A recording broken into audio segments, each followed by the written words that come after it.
কোর্টের ভিতরে কি হচ্ছে তা বাস্তবে দেখার কোনো সুযোগ কারো পক্ষে নাই। কোন আইনজীবী কী আর্গুমেন্ট করছেন, তার জবাবে কোন বিচারক কী জবাব দিচ্ছেন। ইন্ডিয়ান সুপ্রিম কোর্টেরটা আমরা গুরুত্বপূর্ণ মামলা দেখতে পাই, আমরা দেখতে পাই ইংল্যান্ড, আমেরিকা, আইসিসি সহ গুরুত্বপূর্ণ কেসে, কিন্তু আমাদের সুপ্রিম কোর্ট দেখতে পাই না কেন? আমরা পাবলিক করতে চাই না কেন? এটা পাবলিক করলে অসুবিধা কোথায়? কোয়ালিটি এনশিওর হবে, সকলেই ট্রান্সপারেন্ট হবে, সকলেই জবাবদিহিতার মধ্যে আসবে। এটা হওয়া উচিত এবং আমার বিবেচনায় হলে সকলেরই সতর্কতা বাড়বে, কারোই অসুবিধা হবে না। উকিল আমাদের আইনজীবীদের মধ্যে যদি কোয়ালিটি বাড়ে আর কারো যদি ওকালতি বন্ধ হয়ে যায়, সেই ওকালতি বন্ধ হওয়ার বয়ে সেও কোয়ালিটি বাড়ানোর চেষ্টা করবে। কেউ যদি আশঙ্কা করে যে মানুষ দেখে ফেলবে, এই দেখার ভয়ে কি লেখাপড়া করতে হবে না? এবং লেখাপড়াটা উপস্থাপন করতে হবে, উপস্থাপন করলে কোয়ালিটি এনশিওর হবে।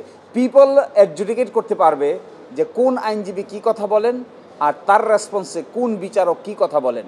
এটা জবাবদিহিতার জন্য জরুরি।